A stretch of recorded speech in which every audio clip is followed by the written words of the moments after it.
Alors, bonjour tout le monde. Donc, on démarre la deuxième partie de ce cours qui concerne la gestion des ressources humaines. Donc, on l'appelait par ailleurs la gestion stratégique des ressources humaines. Donc, on peut faire la différence. Donc, c'est la partie ingénierie de la gestion des ressources humaines. Donc, vous savez que l'administration du personnel, comme vient de voir, elle est en général juridique, législative. Donc, tout ce que l'on fait en administration du personnel, c'est en conformité avec la loi. Donc, il faut juste se conformer. Maintenant, pour la gestion des ressources humaines, ça, c'est une démarche d'ingénierie. C'est une démarche de conception, c'est une démarche de mise en œuvre et d'évaluation des pratiques, d'évaluation des politiques et des stratégies en matière de gestion des ressources humaines. Voilà, donc on va essayer de voir dans le cadre de cette partie deux éléments majeurs que sont le recrutement. Et dans le recrutement, on verra que il y a plusieurs parties de la gestion des ressources humaines qui seront traitées dans la partie recrutement, comme la GPEC, la formation, ou bien dans la partie évaluation, on va traiter de la mobilité, de la carrière, etc. Donc, on va peut-être utiliser le recrutement et l'évaluation, mais on va voir de manière globale c'est quoi en réalité l'ingénierie des ressources humaines. Donc, l'ingénierie des ressources humaines ou bien la gestion des ressources humaines, c'est quoi? C'est en réalité l'acquisition, le développement et la conservation des ressources humaines. Donc, ce sont des moyens en réalité et des techniques utilisées pour acquérir, pour développer et conserver les ressources humaines de l'entreprise. Donc, quand on parle de l'acquisition, on parle de l'acquisition d'une main-d'œuvre, qualifiée. Donc, on parle de compétence, l'acquisition d'une main-d'œuvre compétente, qualifiée, et qui soit également motivée dans quel but? Dans le but de participer au succès social et économique de l'entreprise. Dans le cadre général, des équipes de travail et du personnel d'encadrement en particulier. Donc, c'est pourquoi quand on parle d'acquisition, on parle de recrutement. Donc, le recrutement, donc c'est en réalité, disons, un élément stratégique pour l'entreprise. Parce qu'en réalité, c'est le premier moment d'intégration, d'entrée d'abord et d'intégration des salariés. Donc, c'est le recrutement qui conditionne le début des autres processus RH tels que l'intégration, la rémunération, la formation, l'évaluation, la gestion des carrières, etc., etc. Donc, la partie acquisition est une partie importante de la gestion des ressources humaines. Bon, quand on parle de développement, on parle bien sûr de formation. Le développement du salarié, c'est sa formation, c'est faire en sorte que le travailleur grandisse en compétences. Donc la conservation, c'est l'ensemble des moyens et techniques utilisés pour motiver, pour mobiliser, pour susciter l'implication et l'engagement du salarié. Alors, le recrutement. Donc, en fait, comme les autres démarches d'ingénierie, le recrutement est précédé par ce qu'on appelle une phase de diagnostic, mais également une phase d'analyse. Donc, les phases qui précèdent le recrutement sont en réalité la définition de poste, la définition de profil, l'identification des sources de recrutement, la mise en place des moyens de recrutement, la campagne de recrutement, la sélection, la décision d'embauche, l'intégration, etc., etc. Tout ça, ce sont des phases qui, en réalité, précèdent le recrutement en tant que tel, le recrutement proprement dit. Donc, on va voir en filigrane à quoi consiste une définition du poste, hein, de définition de profil, etc., etc. Alors, la préparation du recrutement. Comment est-ce qu'on prépare le recrutement? D'abord, pour préparer un recrutement, on parle des besoins en personnel. Il faut d'abord ce qu'on appelle l'identification du besoin. Donc, l'identification en général émane de la hiérarchie, donc des cadres hiérarchiques. Donc, elle peut être motivée soit par un départ, une mutation ou bien un nouveau besoin. Ça dépend. Donc, ce besoin-là dépend de la recherche toujours d'adéquation quantitative et qualitative entre les hommes et les emplois. C'est ça qui peut susciter le besoin.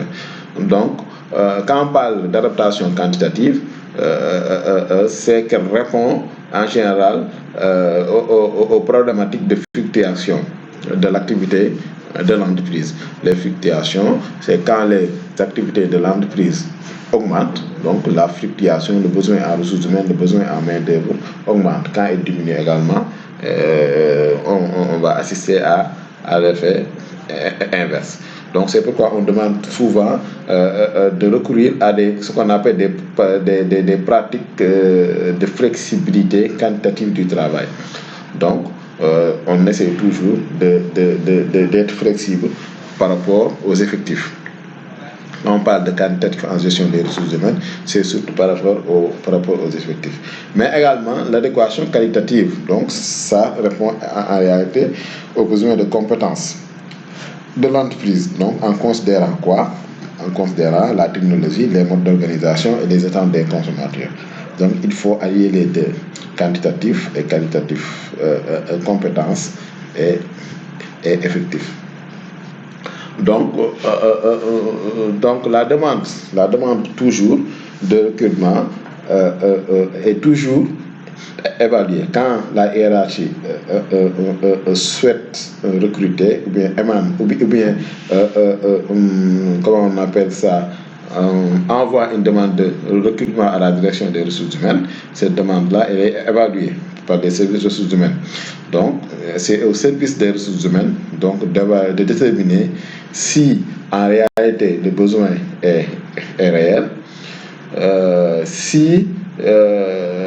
ou bien si le besoin peut être contourné, pas contourné, ou bien si le besoin peut être en réalité gagné, et si le besoin peut être couvert, disons, en productivité par les effectifs existants. Donc dans ce cas, on ne procède pas au recrutement, mais c'est aux ressources humaines de faire ces analyses-là. Maintenant, si les compétences ne sont pas disponibles en interne, là, le recrutement externe est effectivement envisagé. Donc, quand on parle de besoins de personnel également, on parle de GEPEC. GEPEC, c'est la gestion prévisionnelle des emplois et des compétences. Donc c'est quoi en réalité la GEPEC? Donc, il faut considérer que l'anticipation des besoins en main-d'œuvre, en réalité, n'est pas une chose nouvelle. Les premières pratiques de gestion prévisionnelle sont antérieures à ce qu'on appelle aujourd'hui la GEPEC.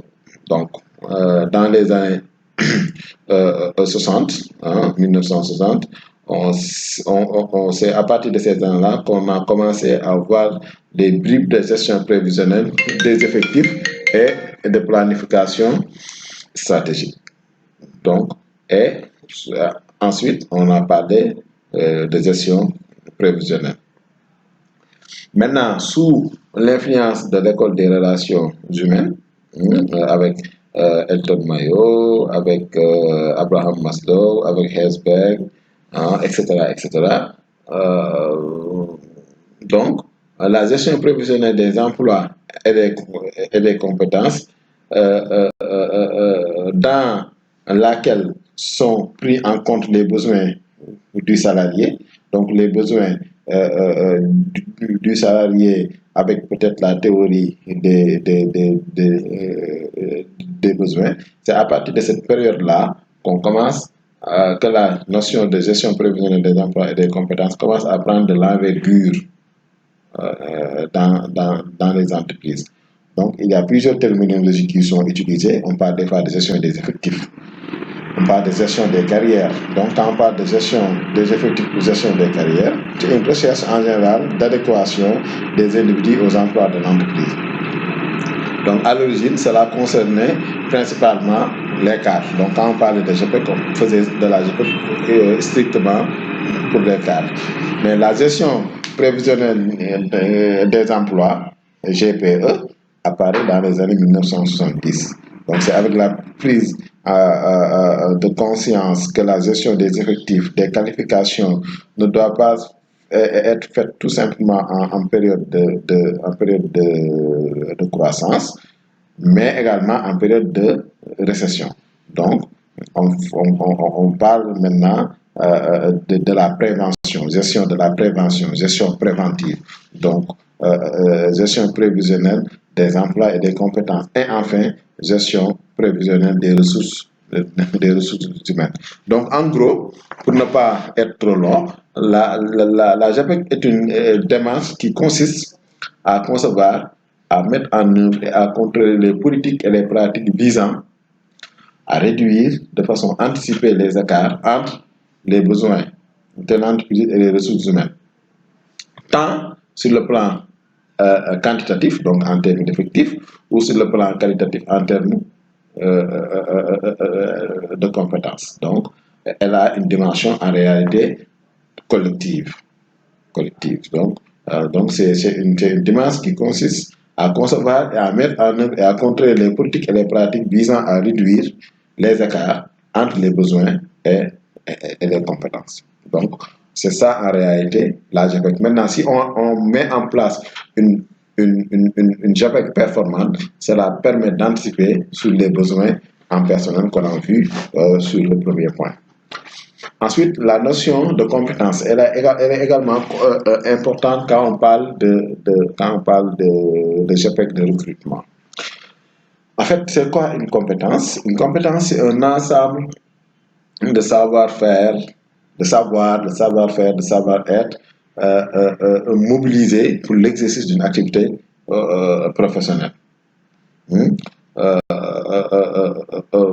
Si l'on a pu parler de qualification, on parle des fois de qualification collective, pour décrire les phénomènes d'adaptation au fonctionnement de l'organisation existant au niveau de collectif de travail. La compétence, elle est individuelle. La compétence, elle est individuelle et elle est liée à des caractéristiques personnelles du salarié. Donc, la compétence professionnelle, c'est en réalité une combinaison d'expérience et de comportement s'exerçant dans un contexte précis. Donc, on ne peut être compétent que par rapport à un contexte précis. On peut être compétent dans un contexte et ne pas l'être dans un autre contexte.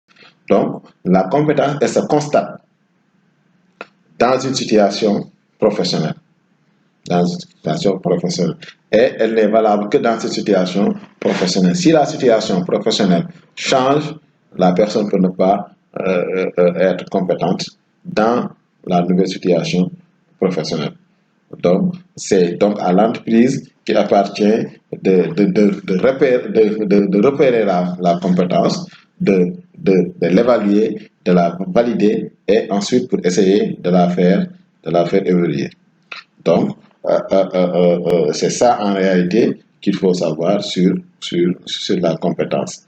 Donc, pour l'analyse et la description de poste, donc il faut savoir que la grande majorité des erreurs de recrutement est due à une mauvaise définition de poste. Donc, si le poste pour lequel on lance une procédure de recrutement est mal défini, il y a de fortes chances que le recrutement se passe mal. En réalité, cette analyse et la description de poste permet de déterminer les activités, donc les missions, les activités, les tâches, les devoirs et les responsabilités propres à l'emploi. Donc voilà. Donc si on connaît ça, sera permet effectivement d'anticiper sur le profil. Donc, cette description-là, cette analyse-là, elle est essentielle et elle permet de fixer les exigences en qualité requises, donc formation et expérience, les qualités de personnalité, la fourchette de rémunération du poste, la présentation du candidat et du poste au candidat et ses perspectives d'évolution. Donc, en réalité, l'analyse des postes permet à l'entreprise de procéder à leur qualification. Donc, on hiérarchise les emplois, on regarde la nature des tâches et leur place dans l'organisation. Donc, elle permet également une description précise du poste à pourvoir.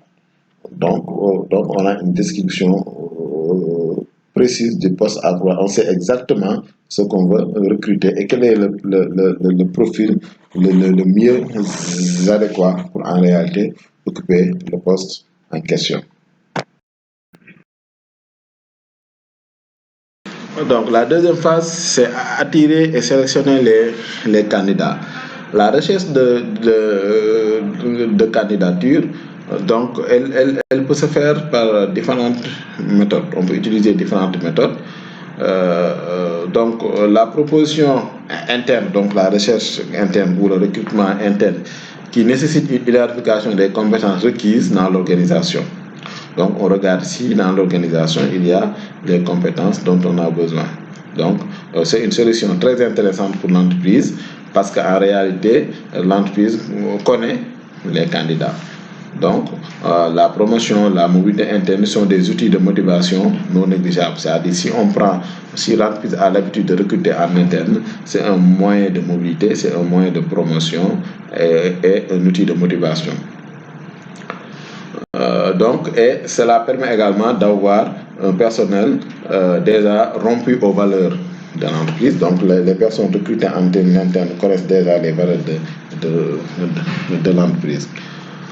Maintenant, si en revanche les compétences internes, les compétences n'existent pas en interne, donc on va pister les candidatures externes.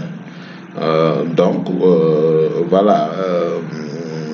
On peut également décider de recruter en interne si l'objectif est en réalité le changement de culture, par exemple, dans une optique d'innovation.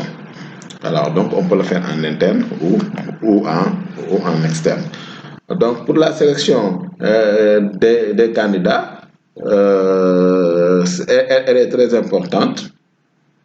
Donc, quelles sont en réalité les étapes de la sélection des candidats? D'abord, il faut trier. La première étape, c'est de trier les CV. Donc, pour cela nécessite une définition précise des critères de tri. Donc, selon le profil du poste, étant donné la masse de CV à trier. Donc, de manière générale, après le tri des CV, on a 3 à 10 candidats qui sont retenus. Donc, après la première étape de la sélection des candidats, la première étape, c'est le tri des CV. La deuxième étape, c'est l'évaluation des candidats sélectionnés. Donc, comment on évalue les candidats sélectionnés? On peut les évaluer soit par des tests pour appréhender des capacités professionnelles, donc pour voir la personnalité, le test de situation, assessment center, etc. On peut faire un entretien individuel, on peut ou bien faire un entretien en groupe si on veut identifier les capacités de communication, de leadership, etc. face à la résolution d'un problème, etc. On peut des fois faire des tests de graphologie, etc. Donc tout ça, ce sont des moyens de sélectionner les candidats. Et enfin, retenir les nouveaux membres. Donc, c'est en fait ce qu'on appelle l'intégration. L'intégration d'une nouvelle recrue participe à sa socialisation au niveau de l'entreprise. C'est un processus par lequel l'individu adhère aux normes et valeurs de l'organisation. Donc, ceci va permettre à l'individu de bien réagir face aux événements, d'accepter la réalité du travail, de composer, par exemple, avec la résistance, de changement, de comment il va traiter avec son supérieur. Donc, souvent, dans les entreprises, on donne à la nouvelle recrue des documents sur l'entreprise, etc., une documentation, les produits, livret d'accueil, etc., etc. Donc, ce suivi d'intégration prend la forme de rencontre individuelle, des fois, la forme concrète de rencontre individuelle, de réunion, de contact avec les responsables des équipes de travail, etc., etc. Donc, de façon schématique, donc, il y a 8 étapes du recrutement. Donc, définir le poste et les besoins, définir le profil à l'aide d'un référentiel de compétences, prospecter, donc recherche de candidature, définir les moyens de recrutement, déterminer et choisir les moyens de sélection, sélectionner avec les moyens clairement établis, recruter ou embaucher, puis contracter, CDD, CDI, etc. Et ensuite intégrer, donc avec les